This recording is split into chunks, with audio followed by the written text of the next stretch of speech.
Hello everyone! I went to a Star Wars Legion tournament last weekend for the Revenge of the Fifth. This is the army that I brought to the event. I want to talk about the hobby work that went into making all of this ready for it, the actual games I played in, and just the experience I had overall. It was pretty freaking cool. But I want to tell you why, and I want to tell you why I brought this army specifically. So let's go over all of that in the video that I got planned here, and I hope you enjoy it. Just make sure you stick around for everything, and if you enjoy the content that I'm providing, please give me a like and consider subscribing. So we will start by talking about the theme of my army. And it's a bit of a controversial one, at least for me in today's world of Star Wars that we live in. I took an army themed on the Book of Boba Fett.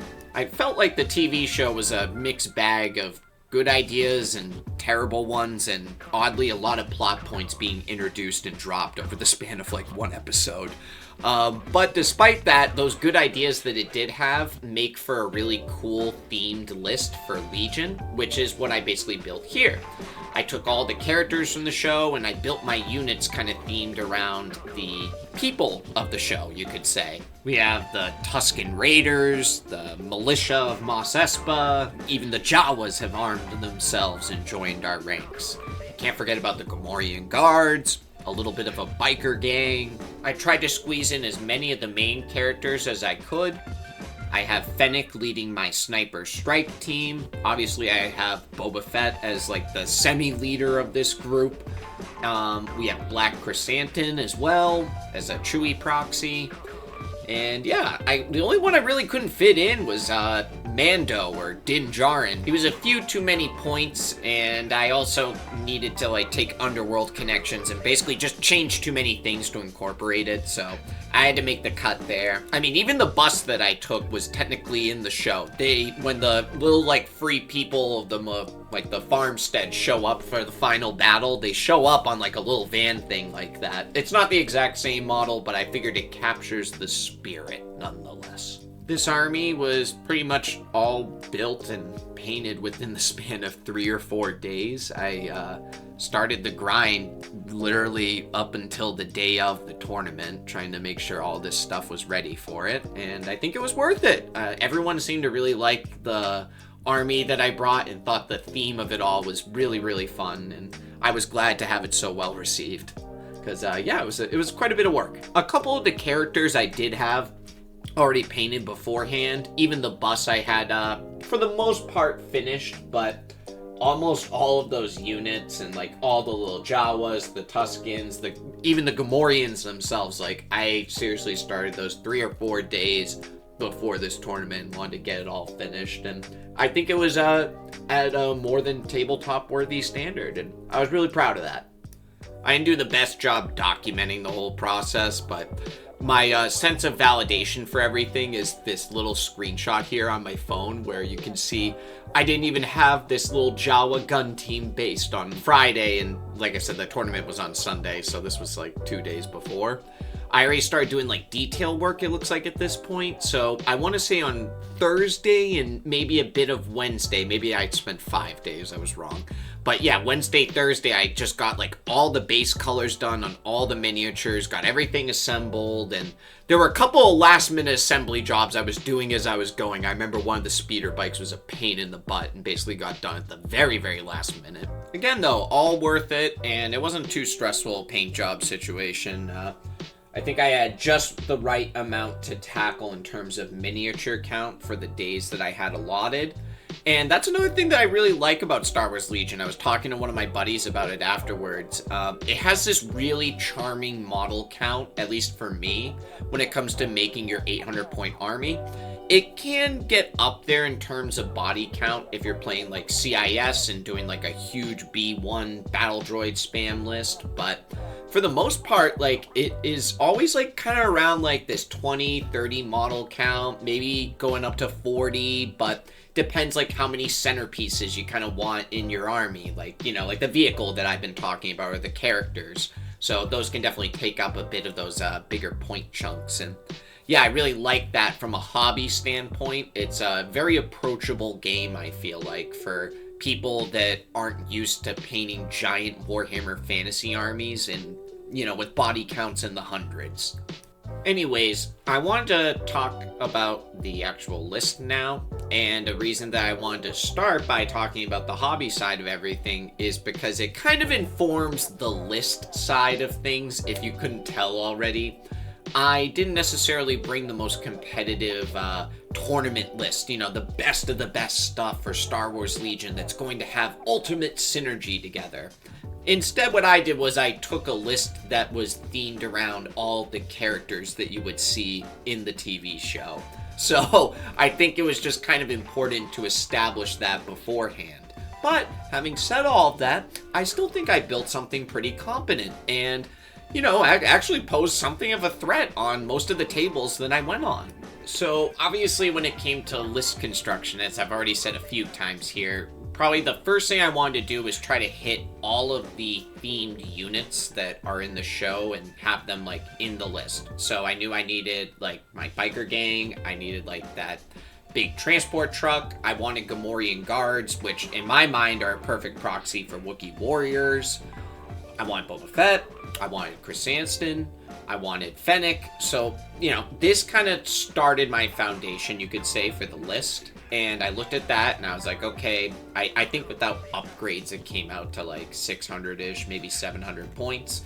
And I'm like, how can I make this work most efficiently and try to synergize everything here? Originally, I had a rebel officer as well, and I thought that was going to be the actual HQ kind of leader for the force, but then I started looking at all the upgrade options, and I saw I could take a field commander with my vehicle, so I cut that out. That gave me more points to kind of spend around with upgrades, and there was a little bit of tweaking and stuff kind of going on early on with what units I was going to take and what I wasn't, but again, I tried to stay true to hitting all those keynote things that I needed, and also making sure I hit all the requirements that you actually needed for a list.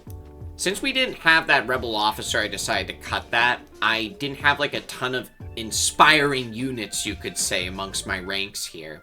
And I felt like it would be beneficial to add the officer to each of my units to give, each of my rebel veteran units to give them Inspire 1 and a little bit of a bubble to deal with suppression for my main gun line.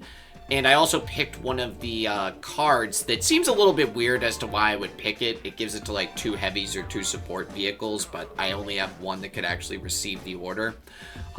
It gives that vehicle Inspire 2, so I figured that's another vehicle that can be a big bubble area of inspiration. I, to be honest, was expecting a lot more suppression that was actually there at the tournament.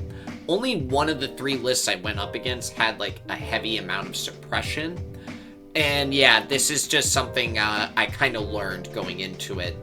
That was something I thought was going to be a lot worse, and it didn't end up being so. So you could say maybe I miscalculated that point investment as well. But that was my thought process behind taking the 2 rebel officers in those veteran squads. The fact that I cut the actual officer HQ leader, thus leaving me with no inspiration units or really high courage values to use in the army, left me a little bit nervous, and I thought that those officers would help, as well as that command card, which seems a little bit of an odd choice if you're looking at my list right now.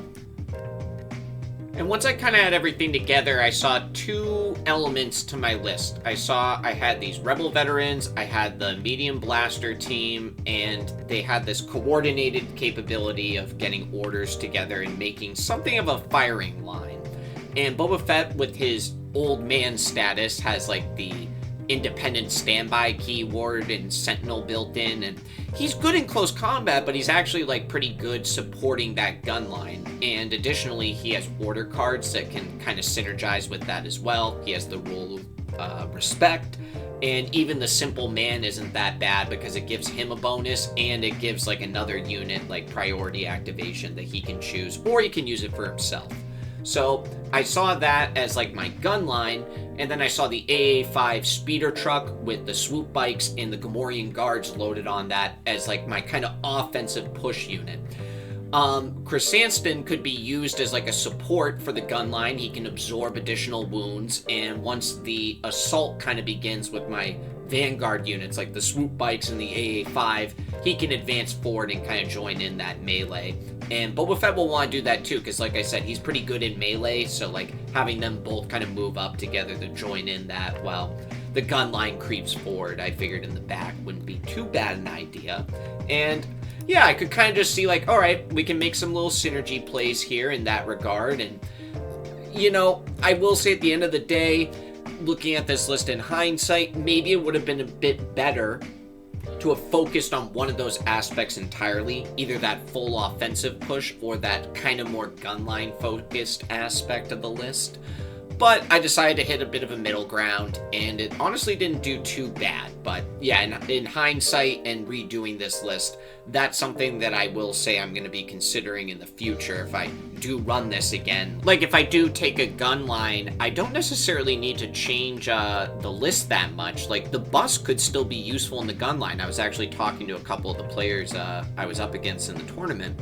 With that unorthodox tactician and the medic, you could honestly just leave it next to your veterans and just have it handing out free aim tokens, healing wounded troops, sustaining the gun line basically. And you could put a turret on top of it and just have it be plucking away with like range 4 shots, and it's honestly not too expensive. It might even be kind of worth that point investment just as like a utility piece. I wasn't using mine in that way. I was using mine as more of a vessel for the Gamorreans and like a support piece for like the forward troops. And oftentimes a piece of mobile cover for that gun line as it creeped forward.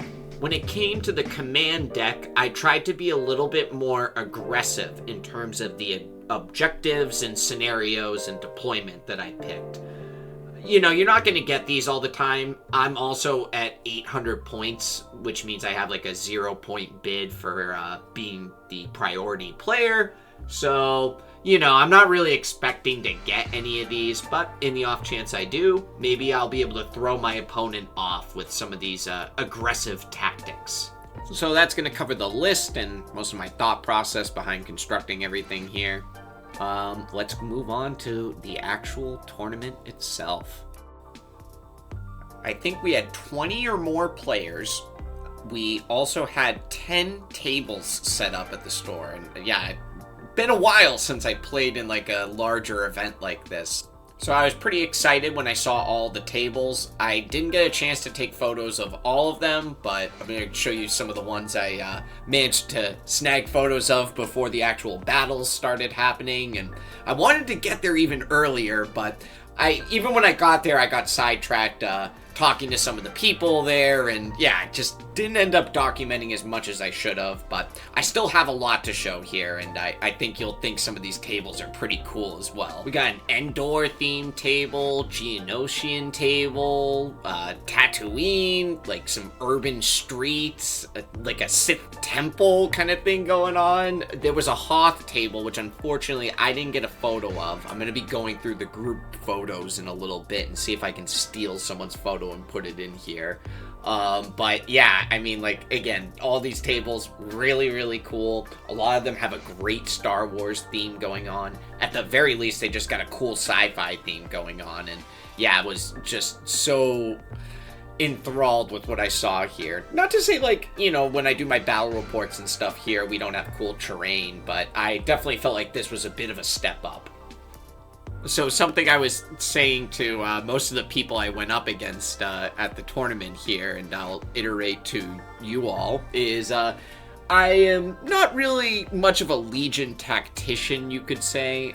I know how to play the game, and I try to, like, you know, watch battle reports, stay kind of up to date with it and everything, listen to some hobby videos and whatnot, but I am definitely not someone that's playing in tournaments on the regular, even, like, on a yearly basis. The last time I played in any kind of Legion-based tournament was probably like 6 years ago, maybe even longer.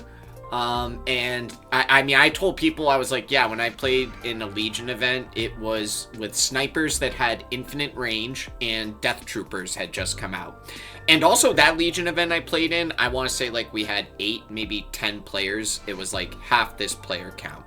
So I imagine the game's changed quite a bit since then, and even though I still like try to maintain some relevancy of knowledge with the game, like I'm really only playing with like one or two of my buddies, like every now and then, getting a couple of games each year. Like I'm a bit out of practice is my point, and I probably am very unknowledgeable of like what is the dominant meta nowadays. So I went into this kind of fully expecting to kind of get my butt kicked in each game, and for the most part I was just hoping to get a couple of units on my opponent's side maybe wiped off the table. If we're lucky, maybe get some objective points, but yeah, I was really just kind of hoping to go in here, take this army with like this very motley crew kind of mix of stuff, and really just see how everything did and kind of reflect on the information gathered and be like, okay, like now if I'm gonna be a little bit more serious about it, take this, tweak this, do that.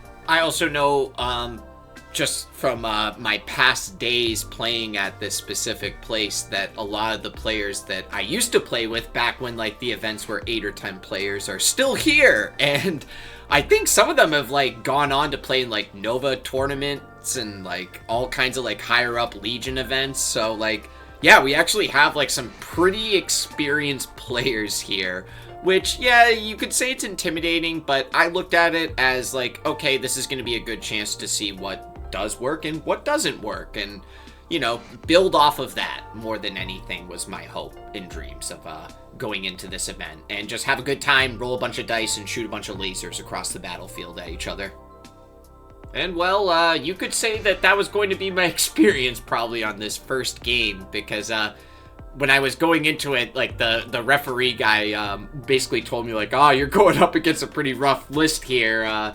It was basically a modification of, I guess, what's it called? Worlds, like Star Wars Legion Worlds, like the tournament list that won that, which was, like, very recently. I believe it was at Adepticon. And yeah, he took like these 2 buses. They had like this mercenary guy to give demoralize. He had tons of Black Sun guys that were kitted out with frag grenades and shotguns. He did modify it a little bit though. He didn't take the bikes that the other list had. He took some pikes instead. But yeah, I mean, like, it was a really well constructed and pretty efficient list, if I'm being honest. And we were in for a bit of a rocking on our first game here. But, you know, I think that was okay. Like I said, wasn't really going in with high expectations here, and I think if I had to have a really tough battle, getting it out of the way on the first one isn't necessarily the worst thing, and it gave me an opportunity to kind of shake off a bit of those cobwebs and rust that I had been developing over the past 5 or 6 years not really playing this game competitively. Some of the key moments on this battle was his buses moving up both of the flanks of the board very quickly, like I said, kind of harboring those Black Sun soldiers, and then having a supporting squad lingering behind them in cover. His first bus that was on the closest side towards me got to this choke point, and I decided to clog it up with my bus and hold up basically his advance on that side. At the time, it seemed like a good play, and in hindsight, it might not have been the worst. It actually really did slow his advance quite a bit. But the problem is my bus also has a bit of a support role, so I want it moving up, providing cover near my troops. And there were a couple of turns that I was unable to kind of utilize all of its little utility abilities, like handing out the aim tokens and using the medic, because I wanted it there holding up his advance kind of desperately.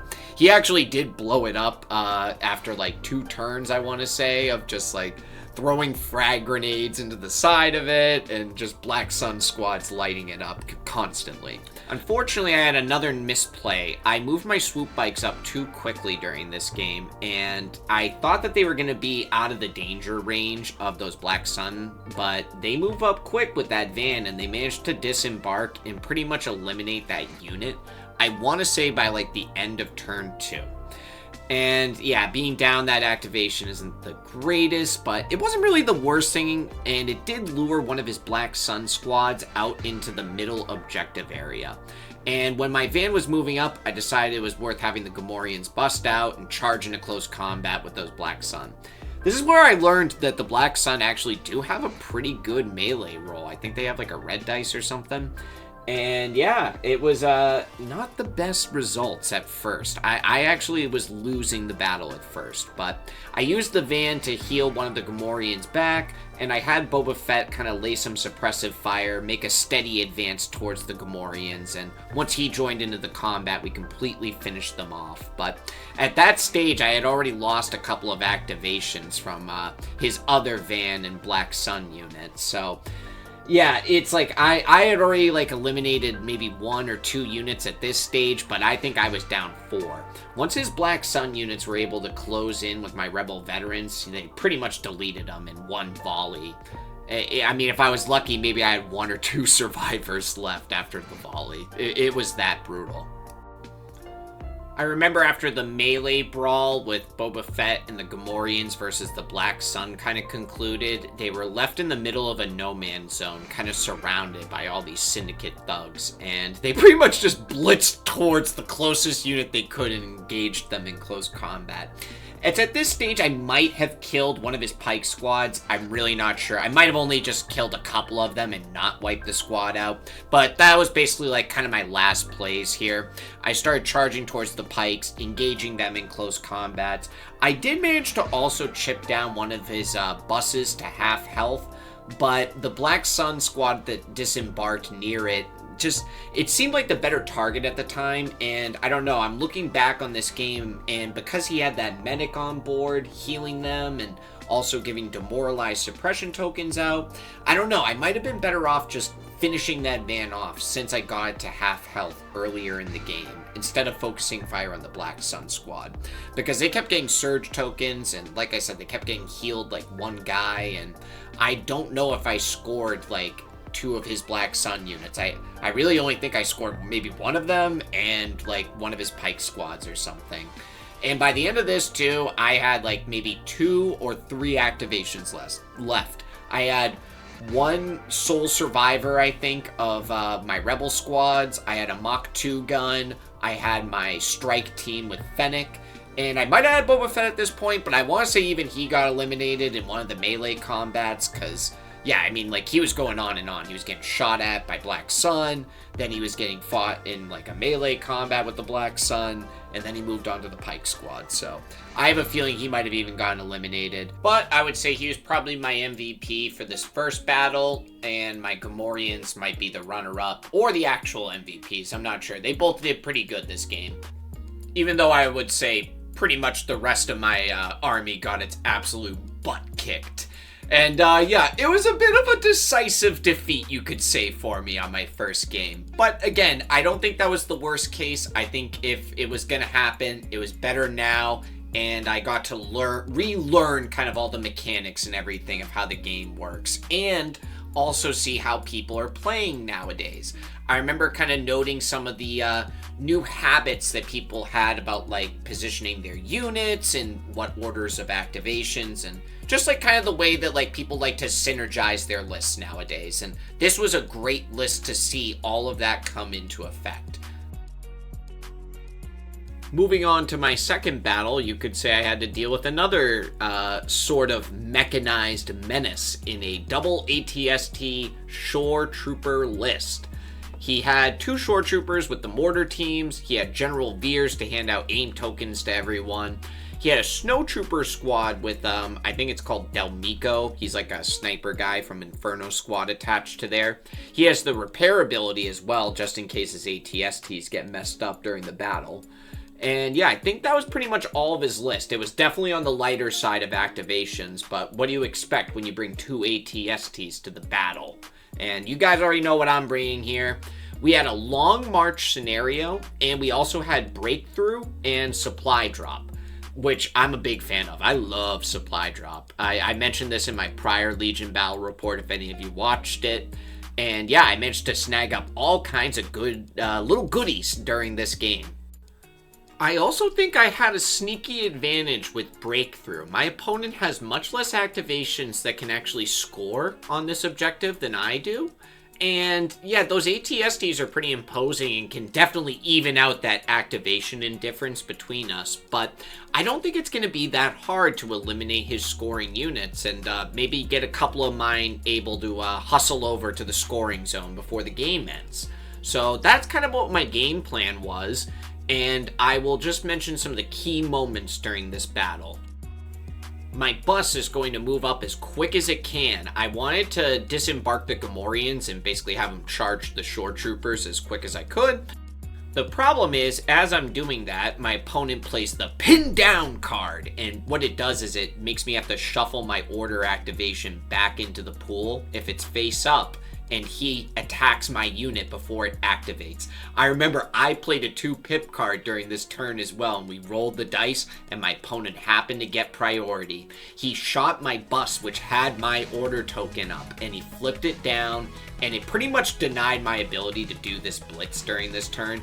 I mean, I remember mentioning it to him multiple times over the course of this game. I was like, man, that was a good play. And I honestly thought it was going to cost me the battle right then and there. But we actually stayed pretty competitive. The Gamorreans decided to still kind of disembark out and get some cover in a nearby ruin. They had to endure some shooting, and I think I'm going to lose one of them before they're going to make it into combat. But what actually ends up happening is my swoop bikes this time come in clutch. They were providing a bit of a vanguard to my bus, and they were a little bit ahead of them. They're going to blitz into those shore troopers, chop down a ton of them, and then basically overrun from that one into the next shore trooper unit, deal with that one, and then they're going to do a wraparound and go all the way into his snow trooper squad. They were close to my absolute MVP unit of this game, but there were a couple of other moments I want to talk about. The bikes provided that distraction that the Gamorreans needed, and they were able to close in and finish off the remaining units that were kind of like the scraps that the bikes left behind as they blitzed through on their overrun. And while they're doing that, the ATSTs are kind of just occupied trying to shoot them, the rebels that are advancing, and I sent the Wookiee kind of straight up the middle to distract them as much as possible. He soaked up like 2 or 3 ATST shots, which is really useful. Boba Fett decided to weave in between them and distract that shore trooper unit and General Veers. He survives this whole battle and manages to club down, I want to say like 3 of the snow troopers before the game ends. He might actually wipe the squad out. I'm not 100% sure. I think I whipcord him and actually fly away on the final turn just to make sure he can't get any scoring objective points at the very end.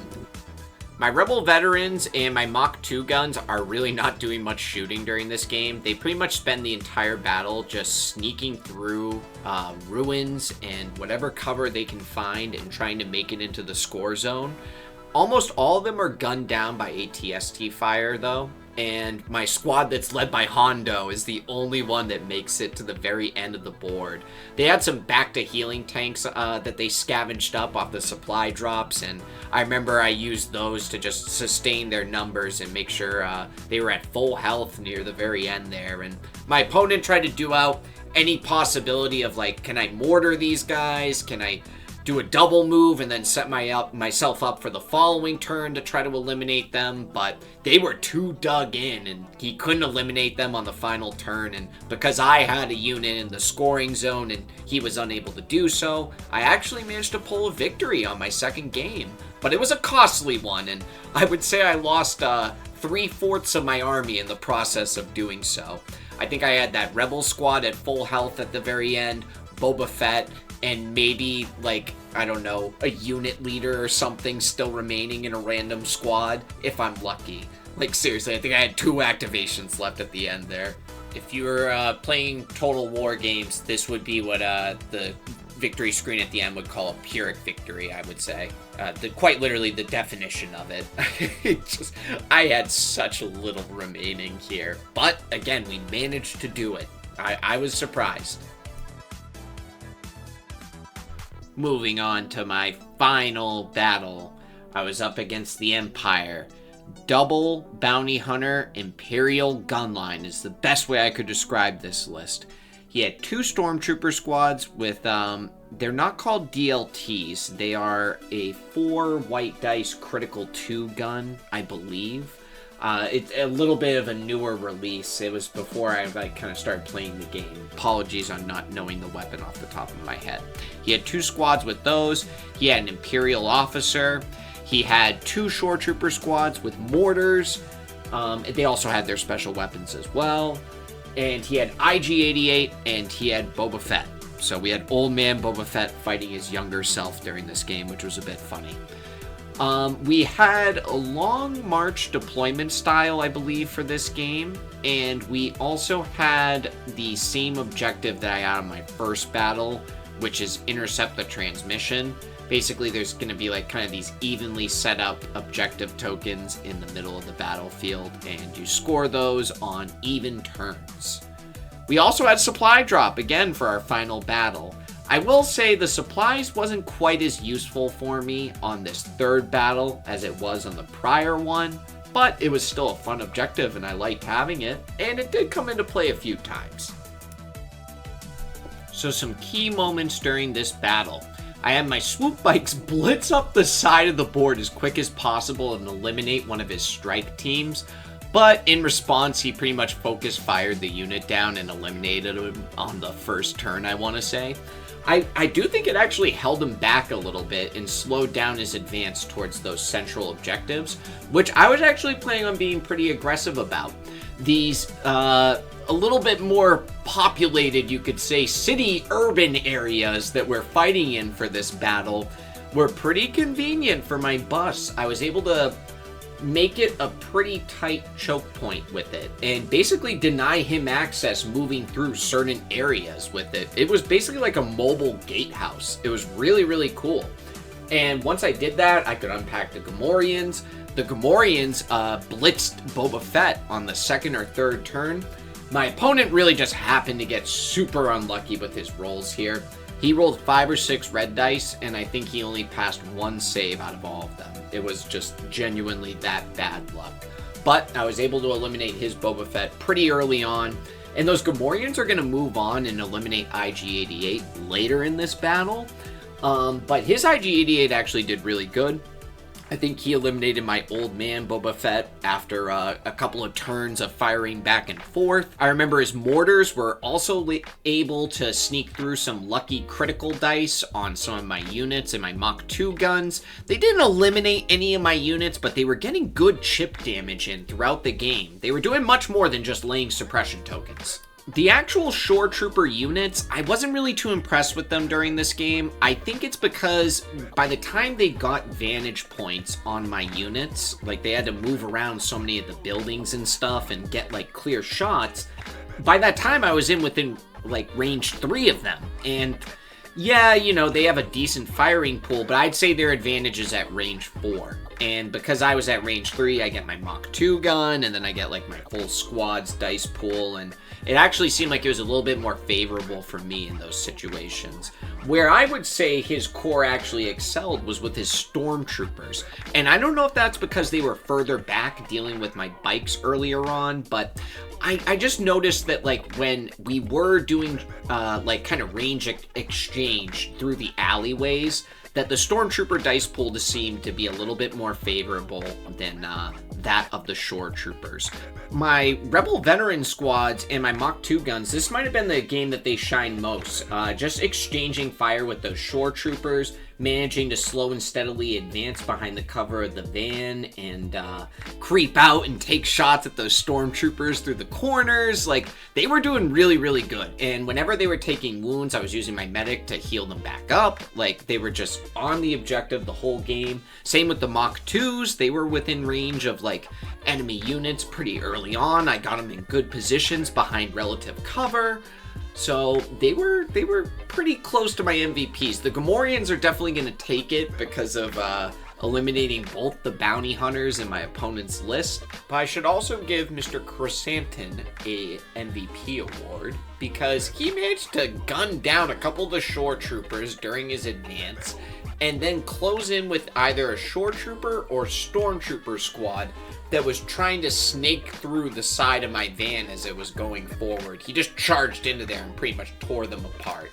So, yeah, honorable mention to him as well, especially because he had to be a bit of a bodyguard for the past couple of games he was in. First one, he did get into melee and do some damage as well, but yeah, that second game, he was a bit of a body bag for the army, so I'm glad he got a chance to do some damage on this final one here. And I know I wasn't talking too much about the objectives during the highlights here, but basically one of these relay points that you score victory points on during the even turns was in my deployment area, and then another one was in my opponent's deployment area, and then there was a neutral kind of contested one in the middle.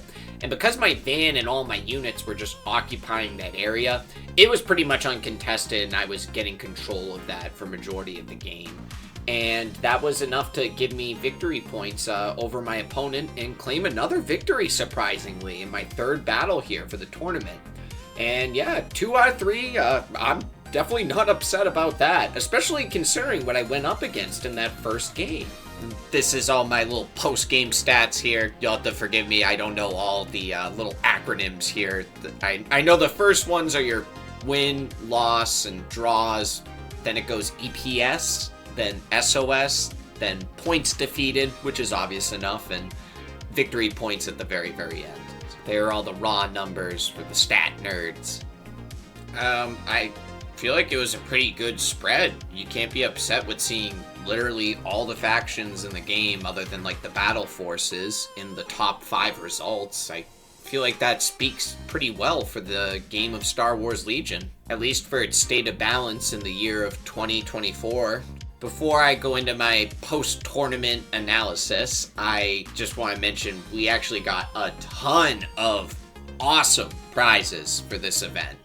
I got a token holder that I was in desperate need of, and I'm in the process of filling up, as you can see right now. We got tons of unique art, like promo cards, or like I guess you would call them full art in like Magic cards or something. But yeah, full art, like Legion cards. They look beautiful, and some of them are even for like the New Republic Commandos and the Range Troopers. So I guess I gotta get those now. Like the Geonosians as well, that just got released like a month or 2 ago, I think. So really cool to see those. And I got this super fancy holographic Ahsoka. Thing's badass. Look at that shine. It's beautiful. Last thing I got, they had a little bit of a painting competition, and all the efforts were worth it. Apparently people really did like my army. We got best painted, and I won a ton of custom dice for Legion. They got all these little stormtrooper symbols on the Surge and fun crits. Yeah, also some damage dice too that you can use when you get like critical hits on your vehicles or your opponents. You can just like put it right there instead of those tokens. Love that as well. A very useful little utility piece for when you're playing. So the final thing I want to talk about here is all my thoughts on the tournament. From a strategic standpoint, I learned a lot about the current meta of the game.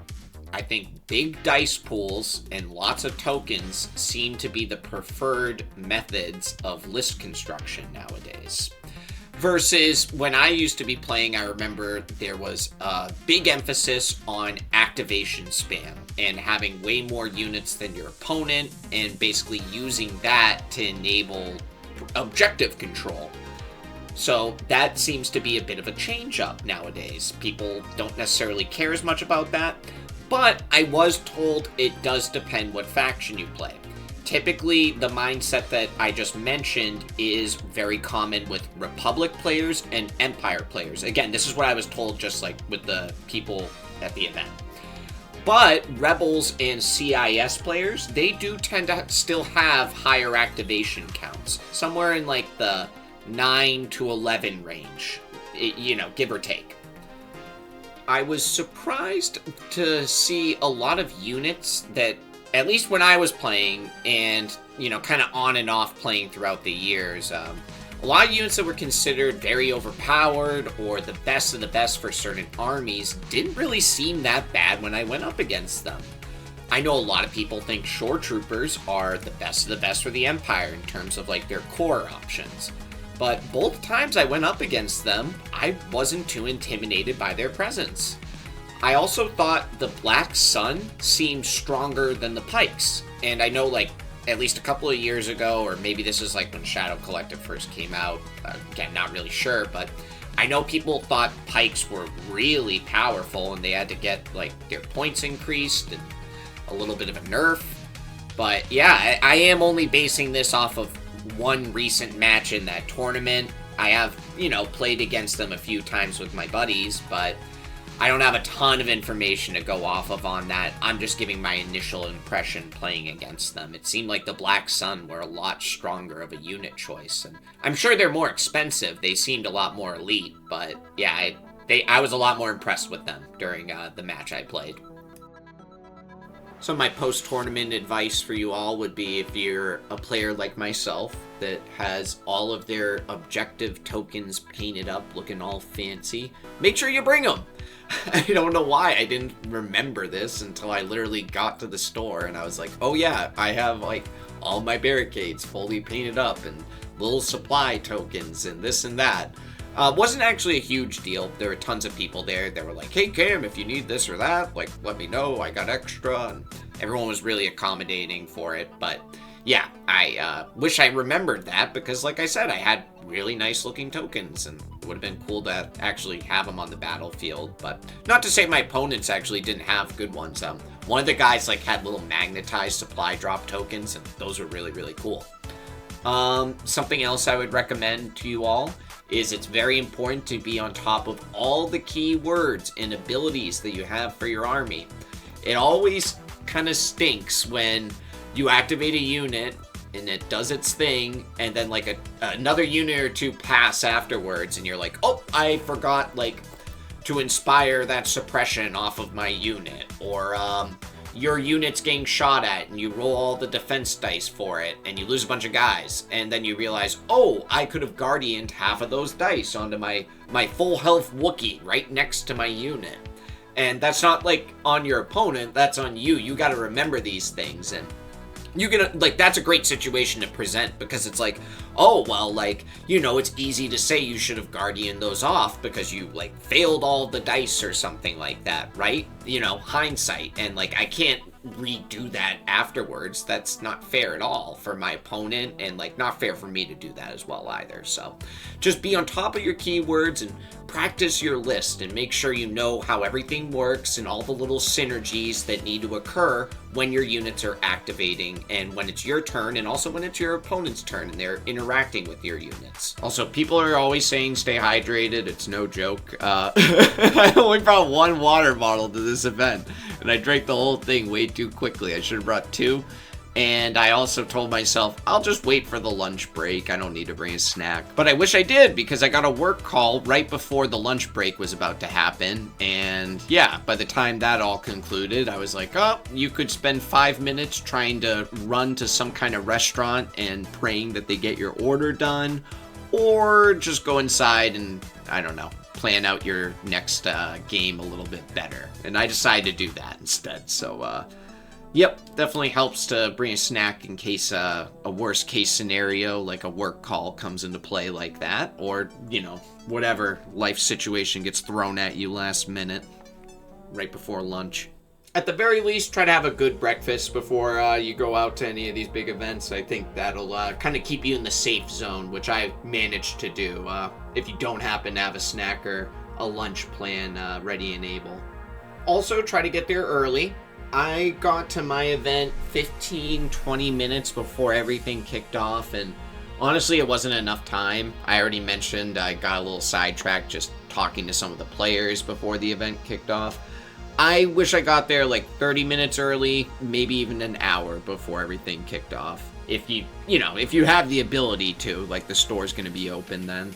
It's nice to have extra time to get all of your troops out, have a little bit of an extra battle plan in mind for whatever map you're going to be playing on, and just extra social time, It's nice to chit-chat with your fellow Legion players. And the more organized you are for an event like this, the better off you'll be.